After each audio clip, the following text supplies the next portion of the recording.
ఒక టీచర్కి ఇక్కడ ఏంటి అంటే ఈ బిజినెస్ ఆపర్చునిటీ తీసుకొని నేను ఒక 3 years అవుతుంది. చాలా ప్యాషనేట్గా నేను దీన్ని బిల్డ్ చేస్తూ ఉన్నాను. నేను వచ్చినటువంటి నాకు నచ్చిన మోటో ఏంటి అంటే women empowerment and youth empowerment కనిపించాలనేటువంటి ఉద్దేశంతో నేను ఈ ఆపర్చునిటీ అనేది తీసుకోవడం జరిగింది. ఓకేనా? సో ఒకటి చూడండి, అంటే గుంపులో ఒకరుగా ఉంటామా, గుంపు మన కోసం రావడం బాగుంటుందా? బాగుంటుంది కదా. అంటే సింగిల్గా స్టేజ్ మీద నిలబడితే బాగుంటుందా, బాగుండదా? సో ఇక్కడ ఏమీ లేదు మనకి. ఇప్పుడు సార్ వాళ్ళు స్టేజ్ మీద చెప్పిండు కదా, సో మనల్ని మనం నమ్మితే ఫస్ట్ మనకి సక్సెస్ అనేది వస్తుంది.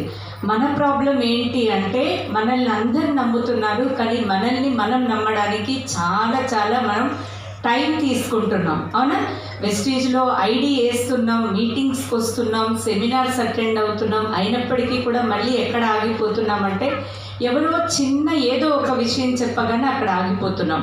ఒక 2 to 5 years ఓకే, ఇక్కడ మనం టైం పెట్టినాం అనుకోండి, ఇక్కడ ఉన్నటువంటి లీడర్స్ చెప్పినట్టుగా మనందరికీ కూడా సక్సెస్ అనేది వస్తుంది అని నమ్మకం ఏర్పడుతుంది కదా. నమ్మకం ఏర్పడుతుందా లేదా?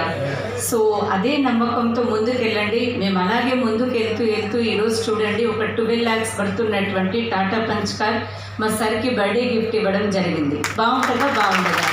సో నెక్స్ట్ ఏంటి అంటే ఇప్పుడు విత్ ఇన్ ద షార్ట్ ఒక 2 monthsలో ఒక గేటెడ్ కమ్యూనిటీలో ఫ్లాట్ కూడా బుక్ చేసాము, అందులోకి మూవ్ అవ్వబోతున్నాం. బాగుంటుందా, బాగుండదా? సో ఇదే ఆపర్చునిటీ ద్వారా 2 times గోవా వెళ్ళి రావడం జరిగింది. ఒకసారి థాయిలాండ్ వెళ్ళాము, ఒకసారి నన్ను మా సార్ తీసుకెళ్ళాలి కదా, నేనే మా సార్ని తీసుకెళ్ళాను క్రూజ్కి 5 days.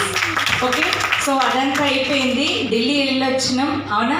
మళ్ళీ ఏంటంటే ఇప్పుడు థాయిలాండ్ పిలుస్తుంది. Thailand is calling again. So మళ్ళీ ఇప్పుడు అతి తొందరలో థాయిలాండ్ వెళ్ళబోతున్నాం. లైఫ్ చూడండి ఎక్కడి నుండి ఎక్కడికి చేంజ్ అవుతుందంటే నేను ఒకటే మెసేజ్ ఇస్తున్నాను, ఇదివరకు ఏం జరిగింది అనేది కాదు, ఇప్పుడు మీరు ఏదైతే నిర్ణయం తీసుకుంటున్నారో ఒక 2 to 5 years ఇక్కడ టైం పెట్టండి.